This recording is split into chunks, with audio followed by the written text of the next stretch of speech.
I think Mama says it's time to go back in, huh? Look at you. Wow, you're pretty.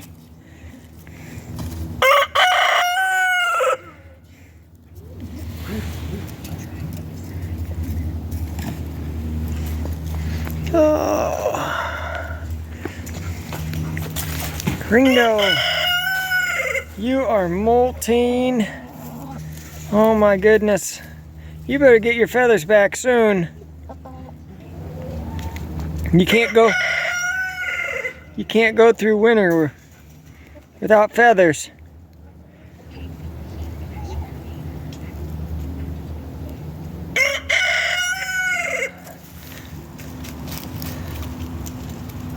There you go, Ringo.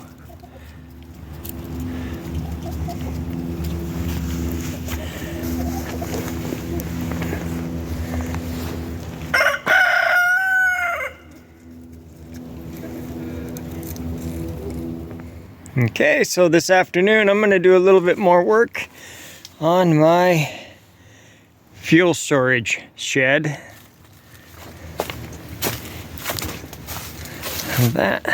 So,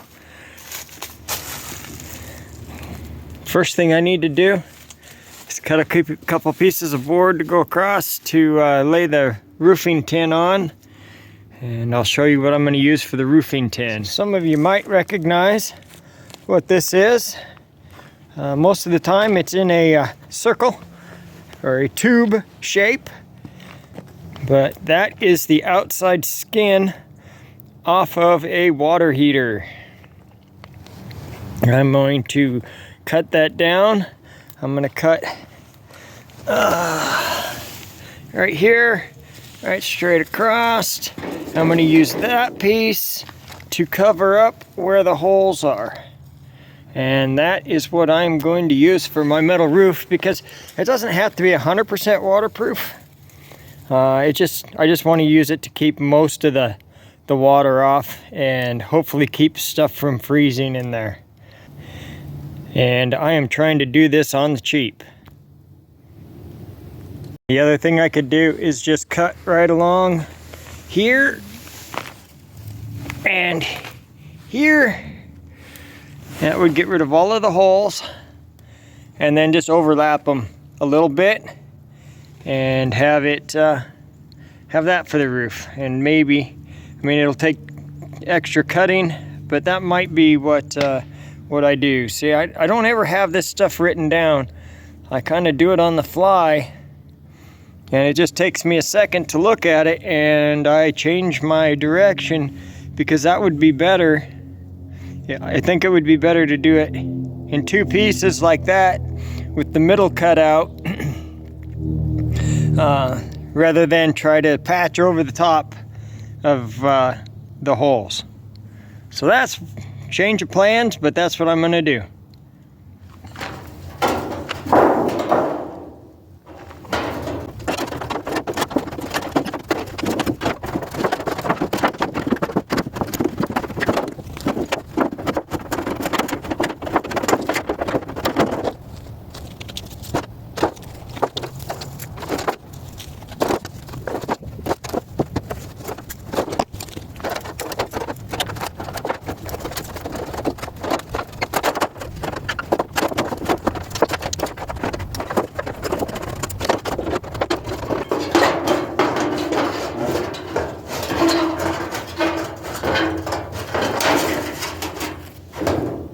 Alright, so I have the roof on there. I'll take you up and show you what it looks like. It's definitely not perfect, but it is a metal roof on there, and it'll keep most, if not all, of the water out of there. And I just used roofing nails. I can go over those roofing nails with some tar if I want. But yeah, no, that's, you know, in a pinch, it works. And so far, the only thing I've spent any money on is a little bit of gas going to get the logs and running the sawmill to cut the lumber and the screws. And now the roofing nails that I also picked up garage sale came in a big bucket of a whole bunch of other nails. So I gave like next to nothing for those roofing nails.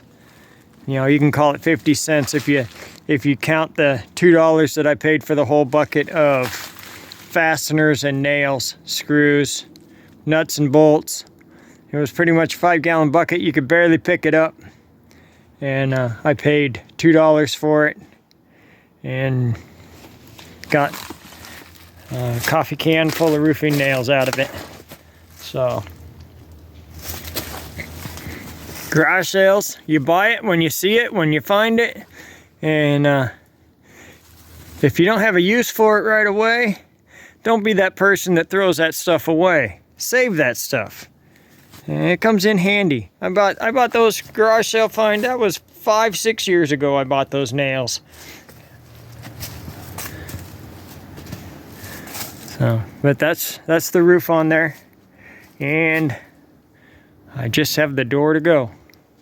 It's going to be a real cheap, easy door. Nothing special about it. Not even going to be a door. So I'm done for tonight. The sun went down. As soon as the sun goes down, it starts cooling off, and my hands don't have the circulation that they used to, so they get cold really fast. And if I'm messing around, they don't like being outside in this real cold, touching metal and stuff. So I'm gonna pick up my tools. Me and the dog are gonna go back inside. So here I am, Sunday morning, on my way to church, and I stopped by to get some water. I'm going to end up getting about 45 gallons today. 5-gallon buckets or jugs.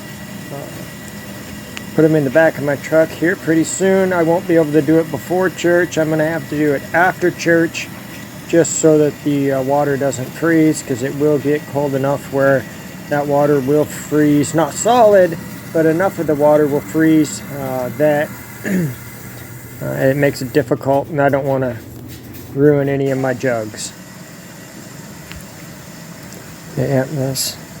And because this place is nice enough to allow me to get water all year round, I end up buying a drink from inside the store from them, simply as a thank you. So I just wanted to show you guys this real quick. Here is an example of something that I am going to wait on to buy, to replace. It died on me. See how the gears in there must have broken. Because I can, it's hard to do this one-handed, I can turn this any which direction. So the gears in there broke, or whatever, chewed up, or it's not working. So this is something that I'm going to wait. It's getting close to Christmas, and they always run deals on these tools at Christmas. And instead of going down and spending full price for them, I'm going to hope and pray that they put this tool on sale so I can replace it. And it is a tool that I use often. Luckily, in my wisdom, I bought 2 of these sets, not at the same time. I bought one many years ago. That would be this one included. And then a couple of years ago, I bought another 2, exactly the same. So drill and impact driver, I think is what it would be called. And so now I used to have 2 drills and 2 impact drivers, and now I just have 2 impact drivers and 1 drill that is usable. And I will be replacing this tool because it's nice to have multiples. That's an idea for you, instead of just going out and buying it. I mean, if you need the tool, you're just going to have to go out and buy it right away. But if you're smart about it and able to plan ahead, like me, if I was out this tool and say it was January, February, I'd just watch for a sale. I'm going to watch for a sale for it to replace it, since I already have a second one. Hopefully that's making sense to you. I know sometimes I just get tongue-tied and I don't say things quite right, but I am going to wait for a deal to replace this drill. And then, you know, I will tear it apart and see if I can figure out what's wrong with it. But most of the time when I tear something like this apart, it never goes back together right. So maybe you can say I'm just not that mechanically inclined, but I will try, because I got to give it the old 1-2 try, right? Propane bottle. I was just moving my propane bottles around. I haven't touched it since I bought it and brought it home. And I was putting it away for storage for the year. And this bottle is really light. It is missing its propane. The vast majority of it leaked out somewhere. I'm going to say, because it was in a shaded area and stuff, and I am going to say that somewhere this bottle on the valve or something, it's leaking. So this was a lesson to me, and hopefully you can learn from my mistake, because from now on when I pick up these tanks, I will be getting a spray bottle of soap and water, and I will be spraying them down immensely so that if it is leaking, I can take it right back to them, show them that it's leaking. In fact, I'll probably just take it with me, the bottle with me, when I'm buying it, and spray it down and make sure it's not leaking from anywhere. Because that right there is $22 that I'm going to lose. Because, you know, I mean, they're not going to believe me that I didn't use it, and I don't blame them.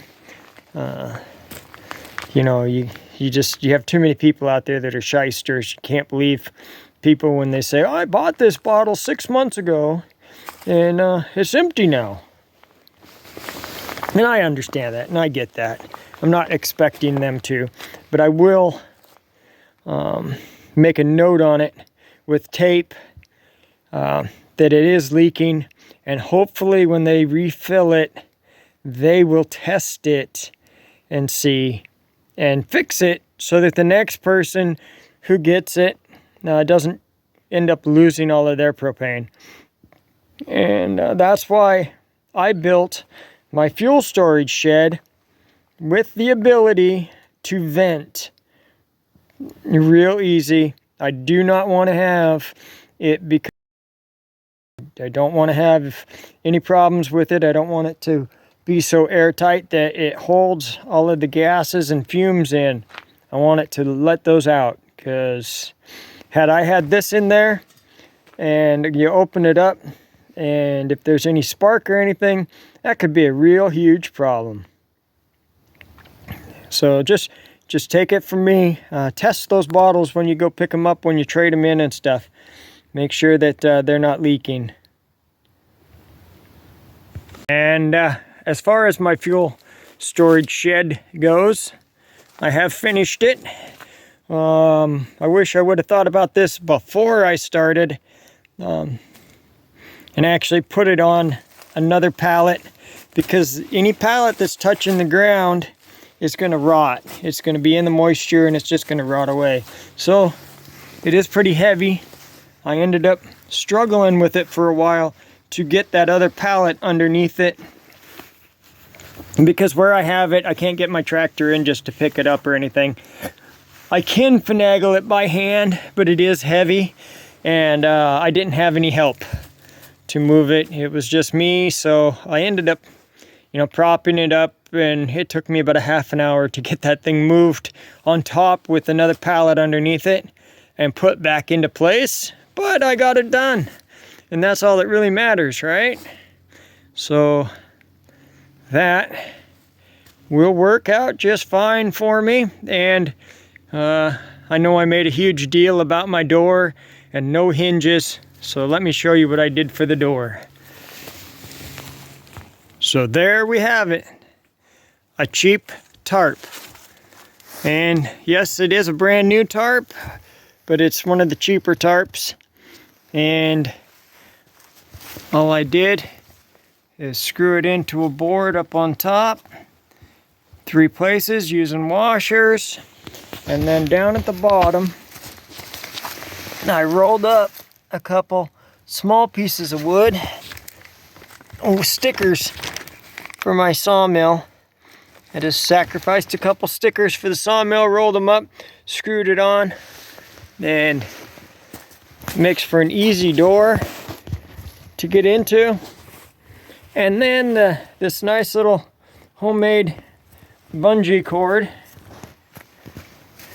is all found pieces and free pieces. So the hooks I found because whenever I see bungee cord just laying there in the ground, I pick it up and I keep the hooks. Now most of the time you don't ever find the whole bungee cord. Most of the time it's you find half of a bungee cord. Well, in this case I found the whole bungee cord, but it was all frayed and garbage, the cord was, so I saved the hooks for myself for just this purpose. And then the bungee part of it is an O-ring from a piece of equipment, an O-ring for the large tires on a loader or a forklift or something that has really big oversized tires, that instead of taking the whole thing off of the piece of equipment, it has a split rim and they can take it apart, pull the tire off, fix it, and put the tire back on without ever removing the wheel from the equipment. And this O-ring is what seals up that split rim. And most of the time, when you go to fix the large piece of equipment, most of the time it's the O-ring that is leaking. So they're just replacing the O-ring, and most of the time they will throw these O-rings away. Well, if you've watched my channel for any time, you'll know that I used to work at a tire shop, and they saved the O-rings like this for people who could find a use for them rather than just throw them away.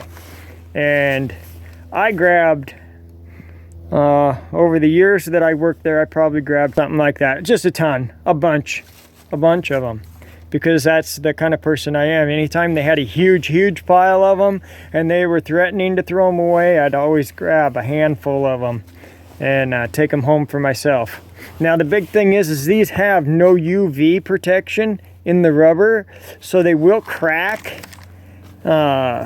If they're sitting in the sun and stuff, they crack pretty fast. They'll only last for about a year, maybe 2 years at tops, and then they're going to be garbage anyway and cracked.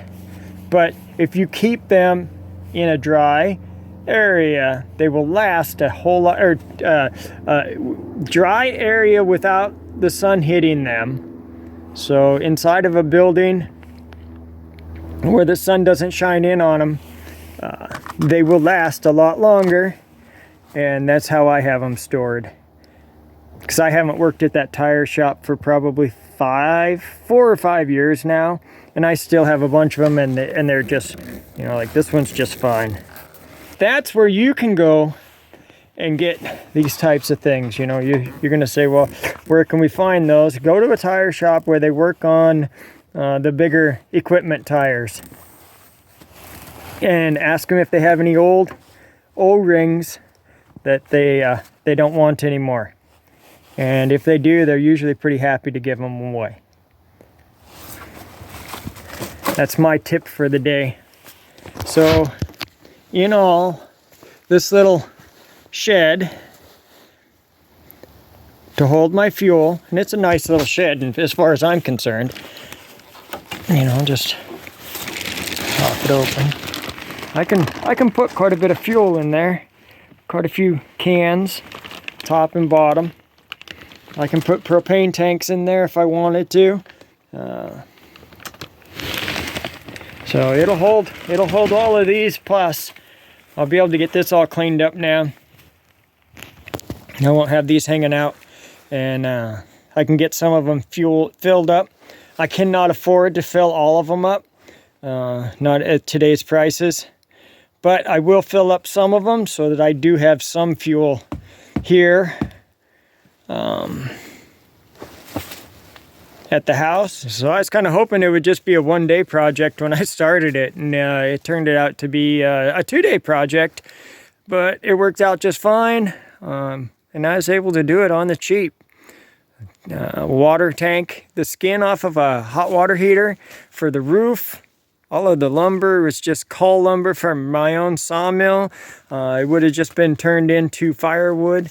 That's all it would be good for. I would never put that on a house or anything like that. A little shed like this, okay, it's fine. Maybe a wood shed, yeah, I'd do that. But nothing that I wouldn't put it in a garage or anything like that. Nothing structural. Just a chicken coop, yeah, I'd use that for a chicken coop. It'd be just fine. The pallets for free, everything. I paid for the screws, 3 washers, the tarp. The tarp was probably the most expensive thing, and it wasn't that bad a price at all. Thank you for watching this edition of Not So Remote Alaska. Let me know what you think of my fuel shed, and until next time, may God bless and keep each and every one of you. And with that, I am out.